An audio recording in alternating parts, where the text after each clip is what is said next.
Itago niyo na lamang po ako sa pangalang Jel. Unang mga taon ng dekada 90. Nangyari ito sa Mandawi, Cebu. Nang mga panahong yon ay isa kong kasambahay. Kaanak ko lang naman ang kumuha sa akin. Meron silang tindahan at kapag wala na akong pinagkakaabalahan, ako ang pinagbabantay sa tindahan yon. Sa may kasuntingan nito banda. Binibilisan ko ang trabaho ko gawa ng masaya ako kapag nasa tindahan. Baka iba yung iniisip niya. Hindi ako nangungupit. Kundi may tumatambay kasi doon na isang binata na siyang nagugustuhan ko. Ewan ko kung taga saan itong kugtong na ito pero may itsura at napakakisig. Naisip ko noon na baka sa may talyer nagtatrabaho.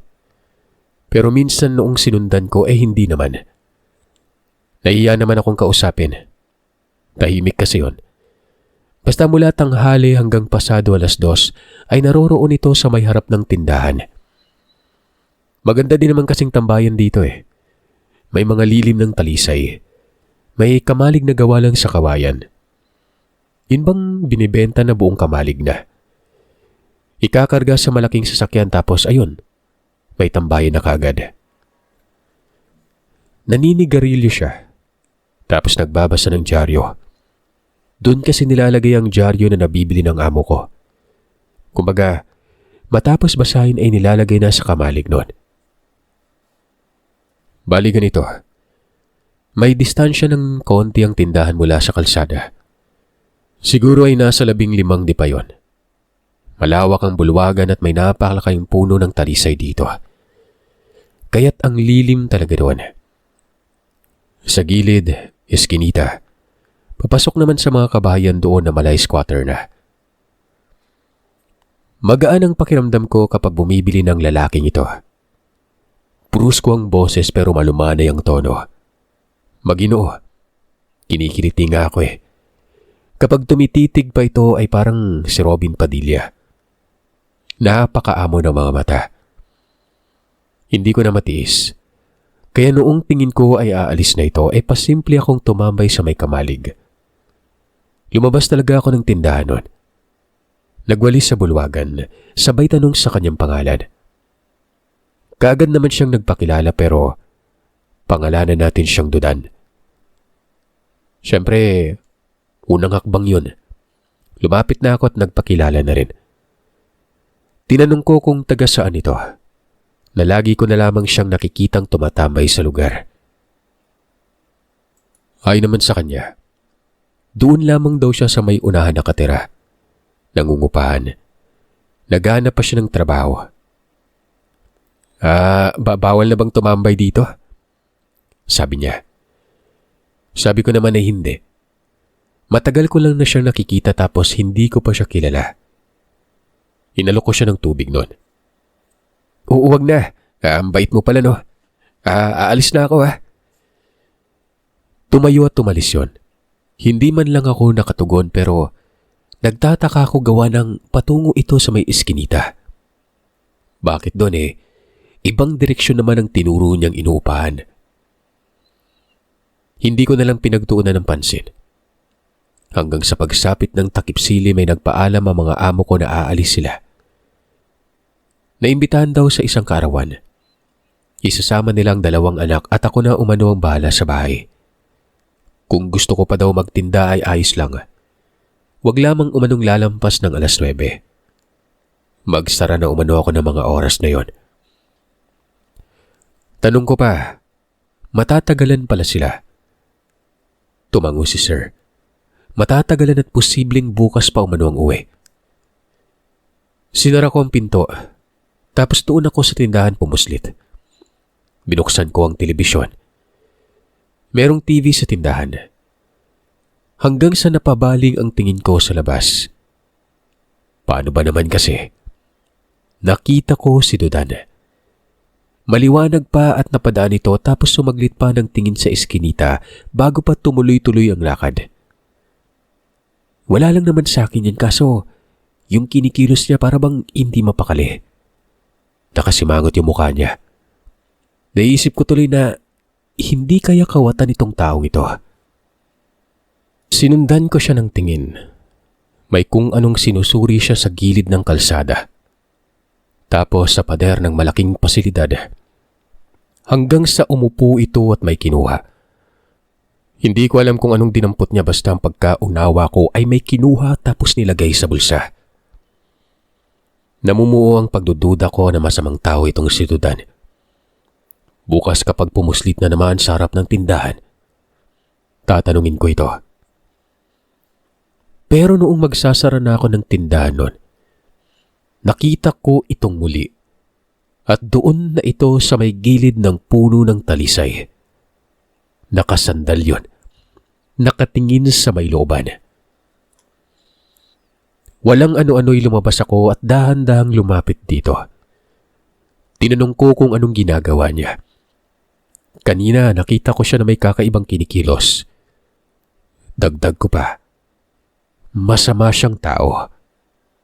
Hindi ako masamang tao. Mabuti pa siguro pumasok ka sa loob ng bahay. May binabantayan lang ako at mahirap ipaliwanag. Hindi ka naman maniniwala eh. Sige, pumasok ka na. Matapos lang magsalita ay naglakad na ito papasok doon sa looban. Dahil sa lakas ng kuryosidad ko, sinundan ko ito. Damang-dama kong may gagawing hindi maganda ang lalaking ito. Malit na kalsada papasok yon. Tapos kakahuyan muna bago pa makarating sa magkakasunod na bahay. Huminto siya sa may kakahuyan. At noong napansing nakasunod ako, pinagalitan ako. Ang sabi ay wag daw akong susunod. Delikado ang ginagawa niya.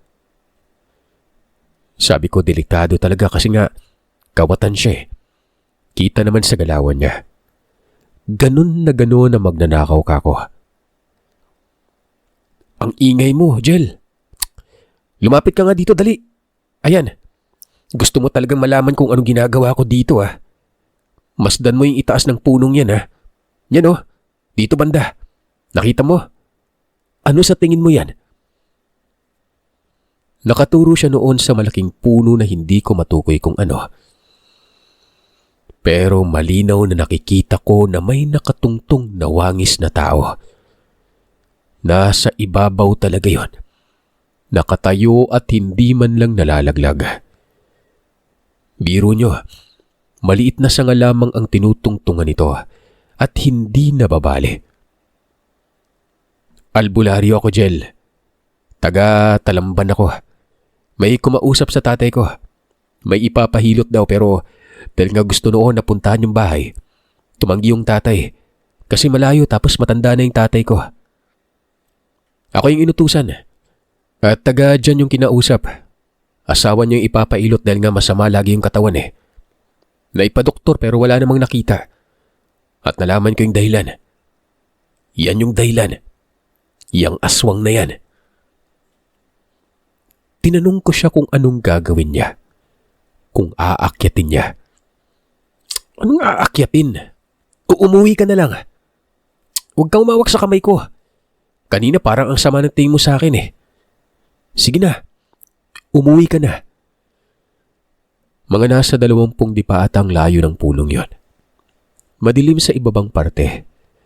Pero natatamaan ng liwanag ang aswang. Hindi ako umalis. Sabi ko natatakot ako. Hanggang sa sinabi na lamang niya noon na ipagpapaliban niya ang pagtugis dito. Makulit daw kasi ako. Baka hindi pa umano mahuli yon. Ngayon niya daw kasi planong patay nito. Umalis ka na sabi. Walang ano-anong umalis kagad ako. Tumakbo ako ng mabilis. Bumalik ako sa tindahan at nanginginig ang katawan ko. Unang beses kong makakita ng aswang. Isipin mong taga-bukid ako pero doon pa sa syudad nakakasilay ng ganon. Nagsara ako tapos nung matutulog na ako sa may tindahan lang, bigla kong narinig ang boses ni Dudan. Tinatawag ako. Lumabas ako na sa gilid ako dumaan at hindi sa harapan ng tindahan. Sa may main door. Naroroon si Dudan sa tambayan niya. Lumapit ako at nagtanong kung anong sadya. Gawa ng matutulog na ako noon. Wika naman ni Dudanay kung ayos lang ba umano ako. Na wag akong matakot. Hindi naman daw ako sasaktan ng aswang. Dagdag pa nito kung ano ang nalalaman ko. Akin na lang. At kung maaari ay wag daw siyang sisitahin kapag tumambay sa lugar. At wag mag-iingay. Tumango ako. Aminado akong naging kumbinsido ako noon. Humingi ako ng tawad at pinaghinalaan ko pa siyang masamang tao. Hindi ba kamo napatay ang aswang? Tanong ko pa. Hindi ako makalapit kasi nakita na ako. Lilipat ng lugar yon. Makikita ko naman daw yan kapag sinilip ko sa likod ng bahay kung saan ako nakatira gawa ng pabor na pabor doon banda. Umalis siya matapos makapagsalita. Ilang sandali ay dumating naman yung mga amo ko. Lasing si Sir, habang si Ma'am ay bitbit ng mga anak. Hindi naman nagtanong ang mga yon ng pagbuksan ko ng pintuan. Basta kinabukasan, inantay kong dumating si Dudan. Hindi ko alam pero namangha talaga ako. Tsaka mas lumakas ang kuryosidad ko noon. Bukod sa nalaman kong hindi lang ito karaniwang tambay. Isa din itong albularyo. Napakatapang pa. Bagay na mas sumanga ako sa kanya. Wala siya noon. Hindi ko nasilayan.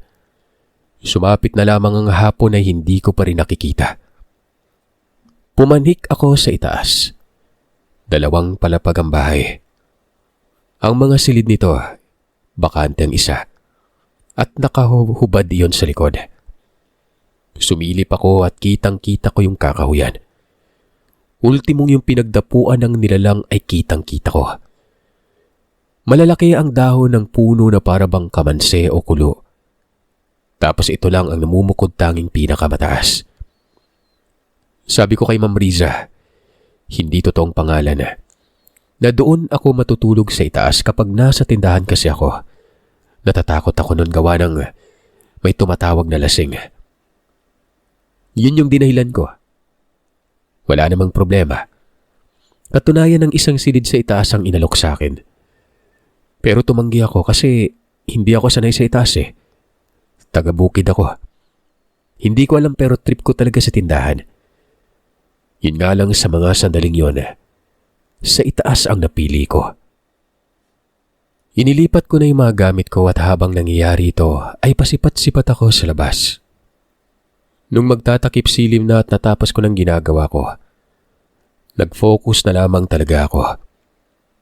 Tutok na tutok ako sa lugar. Anumang mga galaw ng mga dahon, mga alingas-ngas at mga nakikita kong mga tao. Nakasubaybay ako. Sinusuri ko rin ang daanan. Gawa ng baka dumaan si Dudan. Nung pansin kong tila wala naman akong napala, bumalik ako sa ibaba. Si Sir umalis. Si Ma'am lamang ang naroroon kasama ng mga anak. Nasa tindahan si Ma'am Risa. Na makita ko ay sinita pa ako at sinabing bakit hindi muna magpahinga. Akala niya daw natutulog ako noon. Sabi ko naman nakakahiya pero ngumiti si Ma'am Risa at ang sabi noon ay kailangan ko ding isipin ang sarili ko. Hindi lang yung puro trabaho. Dapat nga daw ay gumala ako noon. Araw naman ng linggo yun Ganito talaga yung mga amo ko, Sir Seth. Inaalala din kasi nila yung kalagayan ko. Kaligayahan. Pero hindi ko na iniisip yun kasi nga wala naman akong ganang gumala-gala. Hindi din ako sanay sa mga mataong lugar. Sapat na yung naroroon ako noon. Tinanong ako ni Ma'am Risa kung may manliligaw ba umano ako. Tinanong ko kung paano niya nasabi ito. Sabi ko wala. At wala din akong hilig. Sabi ni Ma'am Risa, meron daw pumunta dito tapos nagtanong kung nasaan ako. Matangkad na lalaki at madalas na nakikita niyang tumatambay sa may harapan. Para umanong interesado sa akin yon. Maganda daw kasi yung pagkabungad niya Tingnan ko umano ito at baka naroroon sa may kamalig. Kagad kong sinilip yung kamalig. Naroroon nga itong si Dudan. Grabe, Napagkamalan pang manliligaw ko, Sir Seth. Pero in fairness, kinilig ako doon. Nagkatitigan lamang kami ni Ma'am tapos tumango ito na parabang nagmumungkahing puntahan ko ang lalaki. Lumabas ako tapos sumalubong si Dudan at ang sabi nito, natuntun niya kung saan nakatira. Natuntun niya umano ang aswang at nasa may malapit na itong pulang yuta. Sa bukiran banda ng Mandawi. Tinanong ko siya kung anong gagawin niya. Hindi babalik dito yung aswang. Ako yung hinahanap niya eh. Kagabi, pagka-uwi ko, naroroon sa may lupain namin. Si tatay nakakita pero hindi naman lumapit. Minarkahan ng tatay ko tapos pinasundan sa akin kung saan patungo kasi nga, kung sinusubaybayan ko daw ito, nakasubaybay din sa akin yon. Malamang alam na raw ng aswang ang plano ko ayon kay tatay. Tinanong ko siya kung bakit siya naririto sa amin, kung hindi naman babalik ang nilalang. Nagulat ako sa mga sinabi niya. Ang totoo mano ay nung unang makita niya ako ay nagkaroon siya ng pagkagusto sa akin. Pero masungit daw akong tingnan. Pero kung kinausap ko daw siya ay doon niya nalaman na mabait naman pala ako. Napangiti ako at yung pagkababae ko kinikilig. Tinulak-tulak ko pa siya at sinabing binobola niya lang ako noon. Ang sabi naman nito, nagpabango nga umano siya at hindi naninigarilyo. Dahil dumadalaw daw siya ng bisita noon pero kasabay naman ito ay ang pagkumpirmang hindi babalik ang aswang. Tinitiyak ko lang na masasabi ko yung nararamdaman ko sa'yo bago pa ako tuluyang lumisan dito at hindi na bumalik pa. Basta yun na. May sapat naman na edad ako tapos napupusuan kita. Umalis na ito at patungo sa likod para sunundan ko. Kako ay bumalik siya sa tindahan mamaya. Tumango naman yon. Sumasabog ang damdamin ko at tuwang-tuwa ako. Tinukso pa ako ng amo ko. Kako naman nanliligaw nga pero hindi ko sinabi kung anong sinadya ni Dudan sa likod. Binanggit ko na rin yung pangalan sa amo ko. Tawa lang yun ang tawa. Pumanik na ako ng bahay at sinilip ko ang likod. Nakita ko si Dudan na naglalakad-lakad sa pasilyo at panay tingala. Hanggang sa nakita kong palabas na. Ilang mga sandali ay tinawag ako ni Mama. Bumalik umano si Sudan. Nagkukumawag ako sa hagdan. Nakabungad si Dudan sa tindahan. Iniwan naman kami ni Ma'am noon. Pero nagparinig ito sa akin na ipaghahanda niya raw ako ng maiisusuot gawa ng paniguradong igagala ako ng lalaki. Hindi siya nagkamali. Inaya ako ni Dudan ang gala. Oo, at nabanggit ko na wala akong hilig sa gala pero sino bang makakatanggi kung ang aaya yung taong nagugustuhan mo naman ang gusto? Pumayag ako noon. Aba, pagtungo ko sa sala, naroroon na yung damit. Saya, maganda at yun pa yung paborito ni Ma'am. Sa akin na lamang daw ito at regalo niya na sa akin yon. Dali-dali ko itong sinuot. Sinuklayan ako ni Ma'am tapos ayun, hinilamos ko kaagad yung mga pampaganda sa mukha. Si Ma'am ang umasikaso. Tapos ay binigyan pa ako ng pera. Hiyang-hiya talaga ako noon. Gaya ng sinabi ko, si Ma'am ang kaanak ko dito. Pinsan ito ng nanay ko. Likas na mabait at ni isang beses ay hindi ako nabulyawan. Siguro dahil nga laking bukid din ito at naiintindihan niya ako noon. Gumala kami doon sa Magikay. Bibo sa lugar na ito noong kapanahunan yon. Ang daming tinda mga ukay-ukay. Tapos naglakad kami patungo sa Fortuna. Kumain kami ni Dudan doon. Hanggang sa sinabi noon na papayag ba umano akong maging kasintahan niya. Sabi ko, kanina pa ako pumayag. Sa pagsama ko pa lang, isang pahiwatig na yon. Natuwa at natural naman na sigurado ang ganito sa lalaki kapag napaunlakan ng isang babae. Isinama ako sa kanila. Pumayag ako. 2 sakay lang naman at gabing-gabi na sa mga puntong ito. Ayos lang naman sa amo ko gawa ng suportado ako noon. Kumpara sa akin, Sir Seth, hindi talaga magandang gawain ito. Mantakin yung matino ba yung sumama sa isang lalaki na ganun pa katagal na kilala. Siguro nagtiwala lang ako kasi nga Maginoo eh. Kanina pa kami naglalakad sa may Mandawi. Ni hindi man lang humawak sa kamay ko at hindi rin ito nagparamdam ng kakaibang kahayupan. Maski chancing wala. Isa yan sa dahilan. Ikalawa, bukod sa nagtitiwala ako ay siguro napapanahon na para magkaroon talaga ako ng kapares. At sana'y nasa tamang tao ako noon. Sana'y hindi ako masaktan. Dahil ito, yun pa lamang ang kauna-unahang lalaking pumasok sa buhay ko. Gaya ng nabanggit ko ay nasa talambalang kanila. Looban at medyo liblib doon pero may mga bahay. Maraming bahay na masasabi kong maunlad talaga ang lugar. Pero naituro sa akin ni Dudan kung saan namataan ang nilalang. Nasa may itaas ng puno ng niyog. Tinuro niya ang bahay nila. Aba, malaki pala yung tahanan. Inakala kong payak lang kasi nga nakasimple naman kung manamit itong si Dudan. Yung pabango niya, yung Johnson pa yun eh. Pangbata na lavender. Bumungad ang isang matandang lalaki na wari ko pa'y mukhang may rayuma. Paika-ika ito. Sinabi naman ni Dudan na tatay niya ito. 3 na lamang sila sa bahay nila. Nanay at tatay niya at siya. Ang mga kapatid kasi ay may mga asawa na. Siya ang pinakabunso. Mga babae ang kapatid. 3 daw yon. Hindi naman ako nagsalita. Bagkos ay mabilis kong inabot ang kamay ng lalaking matanda at nagmano at bumati ng magandang gabi.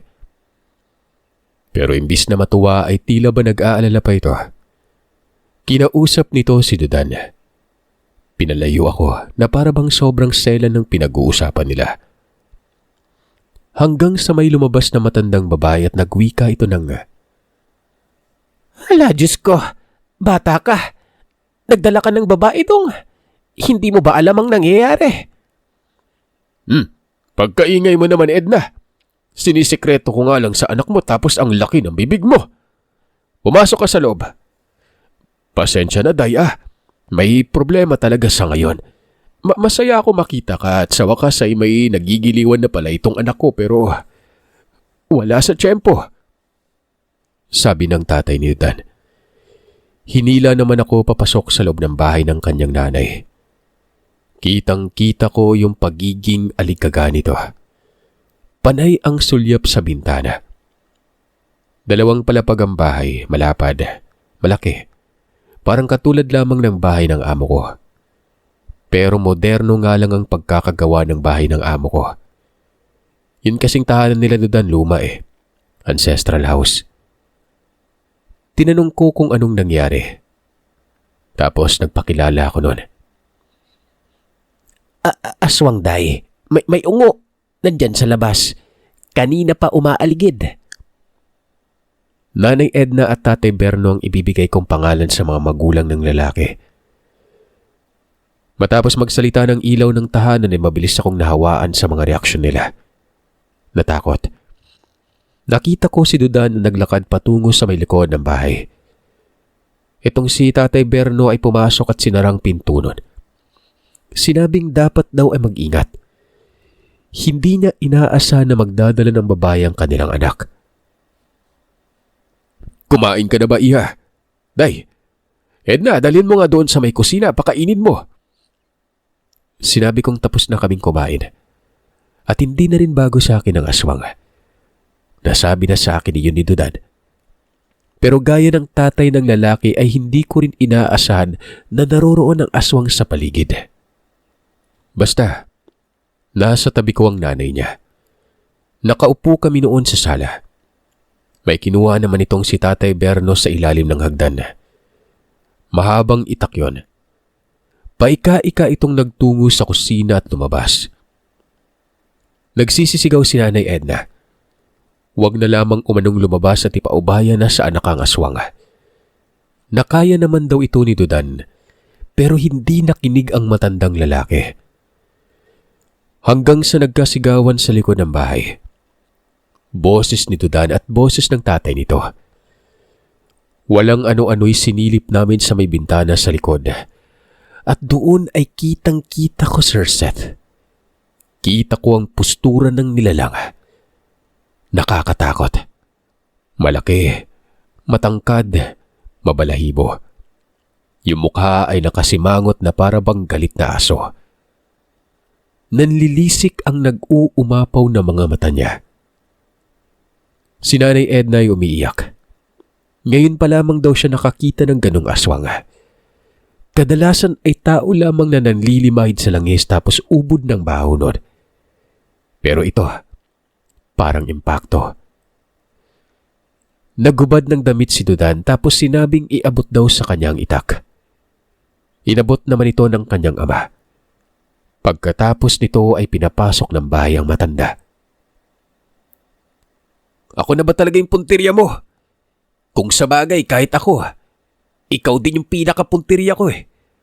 Alam mo bang maganda yung ginagawa mo? Hindi na ako magpapakahirap na hagilapin ka pa. Kasi ikaw na mismo yung lalapit eh. Ano? Halika dito. Lumapit ka. Sabi ni Sudan. Itong aswang ay hindi gumagalaw. Nasa tabi ito ng maliit na puno ng niyog. Mga nasa 10 dipa ang layo nito sa bahay. Samantalang mga 3 dipa naman ang layo noon kay Dudan. Hanggang sa umabante ng lakad si Dudan at biglang inambahan ng pagtaga ang aswang. Nakailag ito at mabilis na umakyat ng puno at lumundag sa isang puno na wari kubay akasya. Napakataas ng talon niya. Walang iya! Pagkaduwag naman palang aswang iyon eh. Akala ko pa may mangyayari na. Anak, sundan mo! Mungkahin ni Tatay Berno nun. Pero ayon kay Dudan ay wag daw kasi nga malay niya ba kung nakaabang ito sa dilim. Mautak ang mga aswang. Hayaan mo, Tay. Gagawan ko ng paraan para mahuli lang yan. Tinarak niya ang itak sa lupa tapos naglakad na ito pabalik ng bahay. Baka naman umatake mamaya iyon Naririto pa naman yung, teka, magnobya ba kayo day o hindi? Baka kasi yung mga babaeng nariyan lang sa may Mandawi na nagtatrabaho sa Angel Bar eh. Hoy, Edna! Diyos ko nimo, kung ano-ano na lang yung pinagsasasabi mo. Nahawaan ka na dyan sa kumari mo. Matinutong anak natin. Hindi ka tulad ng anak ng kumari mo. Doon tumatambay sa sinasabi mong lugar. Hindi ko alam yung pinagsasabi nitong nanay ni Dudan. Alam niyo ba yung Angel Bar? Sinong taga Mandawi dito sa Cebu? Sa mga nakakaalam, i-comment nyo lang. Sa kabila ng lahat ay gumaan ang pakiramdam ko. May nabanggit naman si Dudan na posibleng may gawin ng aswang anumang oras sa gabing yon pero naroroon naman daw kami sa loob ng bahay. Bahay ito ng albularyo. Hindi ito bahay ng kung sino lang. Wala akong ginawa ng gabing yon kung hindi ang makiramdam. Itong si Nanay Edna ay pinakyat ako sa bahay. Matulog na lang daw ako doon. Tumingin sa akin si Dudan at tumango kaya pumayag ako. 3 ang silid sa itaas. Doon ako sa silid ng mga magulang ni Dudan pinapasok. Nasa gitna bandang silid na yon. Tumitig sa akin ang nanay nito at ngumiti. Kahit pa raw nadala ako ng lalaki ay iniingatan niya ako. Hindi ako umimik, pero hindi ako natulog. Sinipat-sipat ko ang ibabang parte. Pumapabor sa likod ng silid na yon. Ang mga bintana ay kahoy na ang forma. Yung tipong parang jealousy. Nakita ko si Dudan na nakatingin sa akin at tumatango. Kampanteng-kampante ito. Nakatayo lamang siya doon tapos maya-maya'y maglalakad na para bang bantay. Pero hindi siya pumapasok sa kakahuyan. Wala akong nakikitang bahay doon sa parting yun maliban na lang sa harapan. May pader na sa tingin ko ay isang malaking establishmento ang nasa kabilang parte nun. Basta, nasa kaliwang bahagi ito ng bahay makikita. Hanggang sa pumanik na ng bahay silang pamilya. Maging si Dudan, nasa sala sa itaas naglatag ng banig ang mga magulang. Si Dudan naman, namangha ako gawa ng sa kabilang silid siya nagpahinga. Sumilip lamang ito tapos kinamusta ako at yun, sinabing nasa kabilang silid lang siya. Napapailing ako noon kasi nga sa tingin ko, nasa tamang lalaki talaga ako. Pinili ko na lang na matulog. Wala naman na umano ang aswang. Naririyan lang sa paligid pero hindi lumalapit. Pagsapit ng madaling araw, siguro mga 4:00, ginising ako ni Nanay Edna. Ipapahatid daw ako noon sa kung saan ako nakatira. Gising na sa mga sandaling ito si Dudan. Siyang umaalalay sa akin pababa ng hagdan. Ang tatay niya ay naroroon naman sa kusina at saglit lang na natulog noon. Wari ko ba'y ako lang siguro ang pinagpahinga ng mga ito? Kumbaga, nang masilayan nilang tulog na ako ay muli na naman silang nagbantay sa paligid noon. Halata sa mga mata ni Dudan. Hindi kasi namamaga ito na mapapaisip ka talaga. Wala itong tulog. Panigurado ako. Nang maglalakad na kami ni Dudan palabas ng looban, merong humarang sa daan. Napasigaw ako gawa ng madilim sa parting ito at galing sa itaas ang humarang. At kung hindi ako nagkakamali, ito yung aswang. Hinila ako ni Dudan at sinabing tumakbo daw ako pabalik doon sa bahay. Pero matapos lamang magsalita, sinunggaban si Dudan ng nilalang. Hindi ako nakagalaw at nagmistula akong nabuhusan ng malamig na tubig noon. Kitang-kita ko yun bagamat may kadiliman. Ang pagkatumba ni Dudan sa lupa, nakita ko rin. Dinaganan siya ng nilalang. Dito na ako napapasigaw. Ang mga tao doon sa malapit ay nabulabog. Nagsilabasan sa kanilang mga bahay. Nagkahulan yung mga aso. Si Dudan ay patuloy na nakikipagbuno sa nilalang. Sa tingin ko dihado kasi nga nahihirapan si Dudan. Wari ko din noon sugatan ito. Mabuti na lang at may nagsidatingang mga tao at nang masilayan ng nilalang, pinagtulungan. Dito ko nakita si Dudan na may mga dugo. Lalo na nung tamaan ng ilaw. Si Tatay Berno ay dumating. Tumulong ito sa pagsugpo dito sa aswang na sa mga sandaling yon ay naiipit sa isang banda. Sumalampak ang katawan sa pader at pinagpapalo ng kahoy at tinataga ng itak. 3 mga lalaki yon. Ika-4 si Tatay Berno. Inalalayan ko si Dudan. Sabi ko, ayos lang ba siya? Tumango ito pero naririnig ko yung pagdaing niya. Dinala ko ito pabalik sa bahay nila. Laki ng sugat. Banda sa may tagiliran niya yung sugat na yon. Bakas ng kalmot ng aswang kasi nga halata namang galing ito sa may kuko. Si Nanay Edna ay hindi magkamayaw sa kakaiyak. Pinapakalma naman ito ni Dudan at sinasabing ayos lamang siya. Si tatay na lang umano kasi nga nakikipagbuno doon sa aswang kasama ng ilang mga tao. Binalikan ko. Nakita kong nakabulagta ng aswang. May mga tama ng itak at alam kong galing ito sa itak nila Dudan. Sabi pa ni Tatay Berno, mautak ang aswang. Nang malamang tagilid ang sitwasyon ay umatake ito kasi nga alam ng aswang nang iisipin ni Dudan ay ako. Kaya hindi nakapaganda ang binata kaagad. Matapos lang magsalita ni Tatay Berno, tinaga nito ang aswang sa may bandang dibdib. Makailang beses na pinagtatataga. Umaatungal ito hanggang sa tinarak na talaga ang itak sa dibdib. May mga nagsidatingan pa.